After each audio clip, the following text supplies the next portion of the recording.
Welcome back. It's day 50. We're halfway to 100. And as I may have warned you, disaster has struck in the form of me messing up the way I did my screen recording.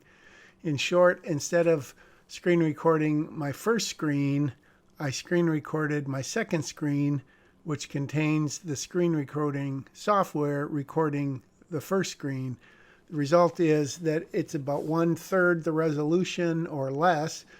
And so you can read it, but it looks like crap, and I apologize. And what's worse is I did not catch this for, I think, 7 or 8 days. The good news is that I eventually did catch it. So sorry about that. If you feel like skipping ahead, feel free to do so at this time. I'll wait for you. So, anyways,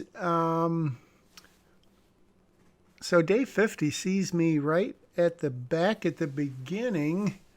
What do you know about that? Oh my goodness. Little harder to read, but this is obviously the scene where Paul and Holly we first see them in present day. Don't thank me. Excuse me. So Paul's giving her news of the new assignment.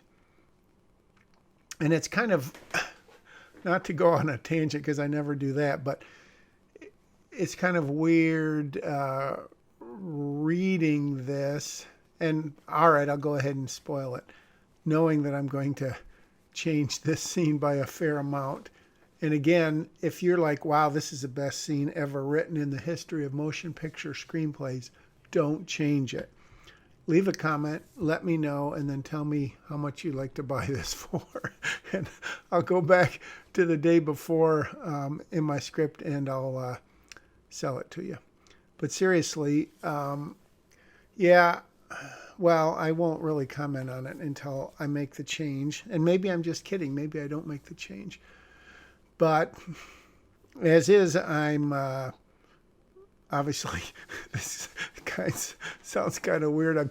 I'm doing, at the time, you're always writing the best you can. It's not like, oh, I'm just going to write not so well now, but I'm really going to write well later. Although, having said that, maybe on the very first draft when you just feel the need to get through it so you can continue on. But, as many times as I've been through this script on my quote first draft, whatever I'm feeling at the time, whatever any of us are feeling at the time, we're just trying to make it better and better and better. Sometimes it's the time away that helps. Sometimes it's just literally a new insight where you wake up or you're taking a shower, you're riding a bike, you're doing your day job or whatever, and you go, oh my gosh, that's right. In this scene, so-and-so's got to happen, or that would never happen, or she would never say that, or he would never do that. So however you arrive at the changes, you inevitably do, unless you're just the most spectacular screenwriter ever. And if you were, you certainly wouldn't be watching this. Am I right? So what's the point? The point is, you're always trying to improve it. And as I've said before, I always have a pretty good feeling that it's getting better. And yet it's amazing how often you can come back and say, oops. So, as I recall yesterday, day 49 was that really long day where I went through the entire script in like 30 minutes of sped up time. So today so I changed a little bit in that first scene, and now I'm going ahead to the scene right after Holly has left the two kids, talking to Paul. That would it give you closure to go back and punch her in the face? Remember that line. It may come in handy later. Okay. See, no, sorry, Gary and Abby do know that she's going to go, or that she's headed off. They're mad at her. A little bit, well, they're not mad at themselves yet. Gary might be a little bit because he didn't go with Lexi, but mostly they're just mad at Holly. They feel like, in a way, not that she has betrayed them, but kind of abandoned them, let alone Lexi, of course. Uh-oh, I'm in for a wholesale change here. Let's see. What kind of life could her mom possibly offer her? So I'm thinking about this because I had mentioned before all those years, and then he snaps his fingers just like that. Just see you never. So yeah, he's I mean, they both are, but he seems to be particularly upset with Holly just dumping them there, and then Abby is saying no thanks. So I think that's a little better direction. We'll see how that works. Okay. So Holly and Paul are meeting as they're going out opposite directions. Stabbing pains, that referred to a previous scene, and I'm not in love with that dialogue. Not a lot.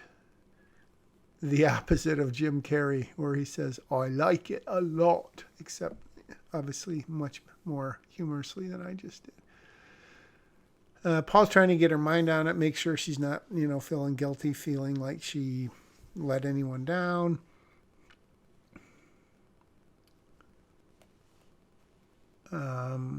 What's Holly going to say? I'm trying to remember. Blink, blink, blink, blink, the cursor.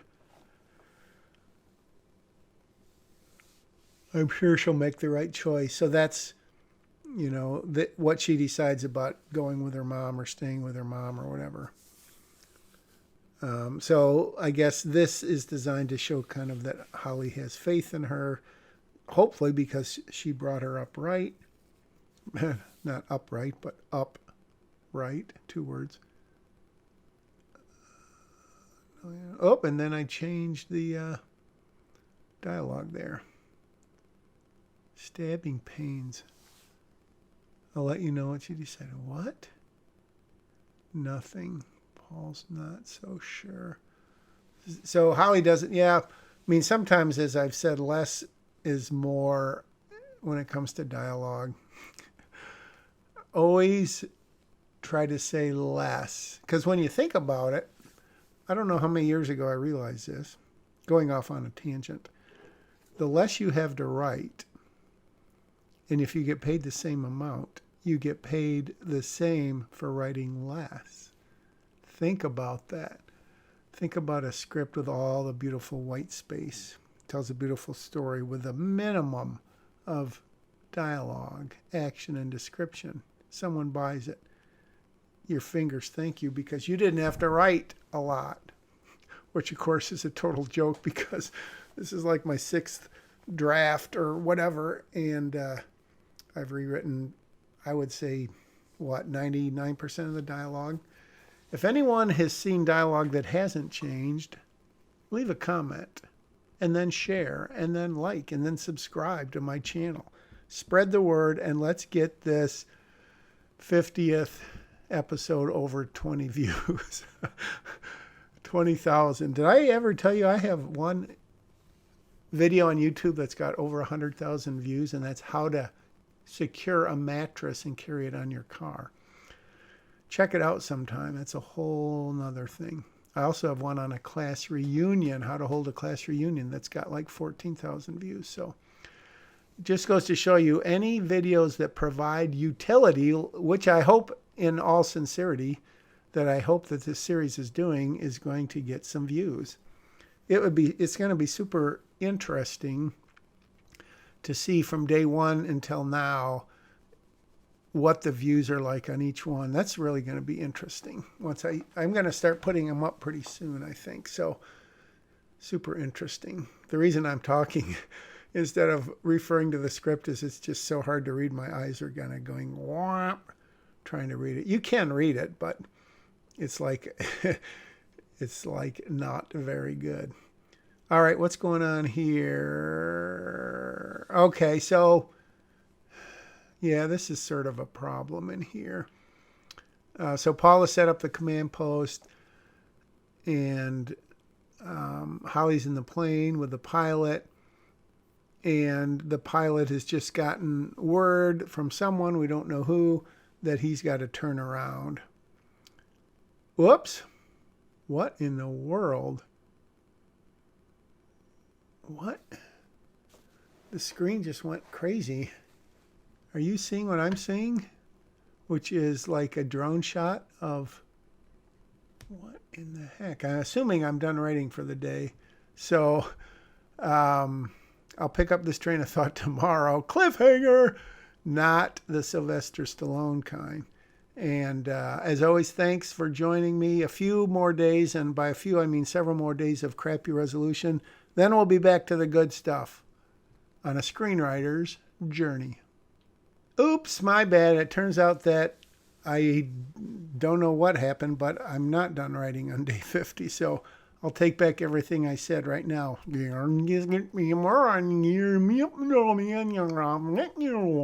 Just like Top Secret with Val Kilmer, right? Very underrated movie, in my opinion. All right, so here's the problem.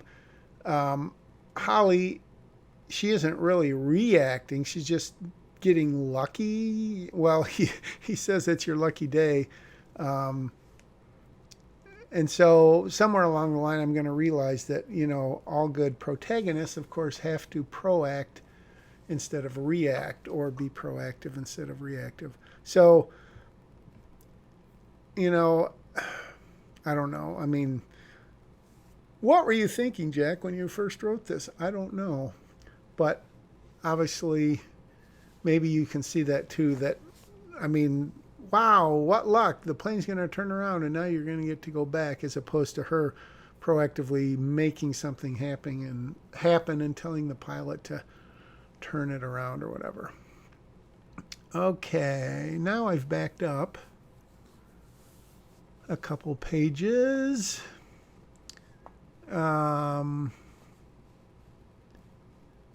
Oh yeah, this parents thing. Yeah, I know. I remember commenting on that many episodes, or whatever you call these, ago. And on the one hand, you would think that, yeah, they would call their parents. On the other hand, you would think if they did, it would just open a big can of worms. So Gary's line at the end of, near the bottom of line, or page 39, may change. Okay. So, of course, she's not calling her parents. She's calling Holly. And again, I did the research, and you can use a cell phone in a private plane. So there. The reception may not always be great, and it may, come and go, but you certainly can. So Abby, in this version, is calling Holly and telling her about the FBI being involved. All right, so now, I think this changes somewhat, because Abby is telling her she's got to come back, you got to help her, trying to make her feel guilty. Holly's saying it's not that simple. What is Gary going to counter with? Oh, this is so weird. All right, I'm not going to put you through this torture again. I'm going to cut this part. Yeah, anyways, I don't know what I was doing there, but so I'm sure, so I don't know if this is a new dialogue or not. When Abby says, if you can read it, you got to come back, you got to help her. Holly says, I'm sure they have more than enough agents on the ground already. And Gary says, I know at least 2. And hopefully the audience is clever enough, as I was when I wrote that, to know that he means 2 dead agents on the ground, literally on the ground. Abby doesn't appreciate that, swats and returns her attention to the phone, and then talking to Holly says, washing your hands of little old Lexi on a bigger and better things.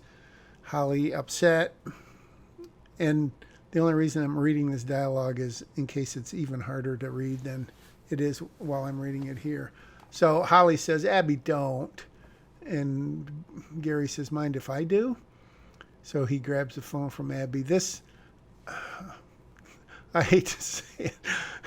Again, you might go, wow, this is pretty clever dialogue. Or you might go, this is really stupid. So what Gary's, they're both trying to make her feel guilty. So he says, now trending on Twitter, U.S. Marshals career tanks after ruining agency's perfect record of keeping people in the WITSEC program safe, which is true. They've never had a person in the program harmed. I mean,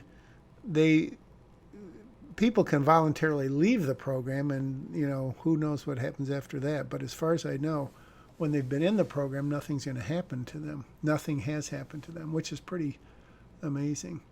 And Holly calls him out on that with the B word, the BS word. Yeah, I don't really even understand this. Ranks right up. Whoop!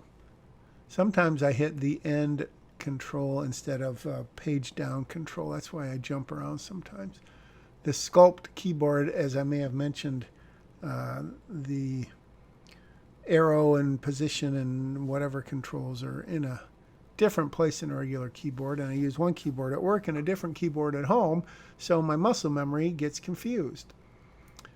Now I'm really done for the day. Sorry I strayed. Day 50, really and truly in the can now. See you for 51. Screenwriter's Journey, over and out.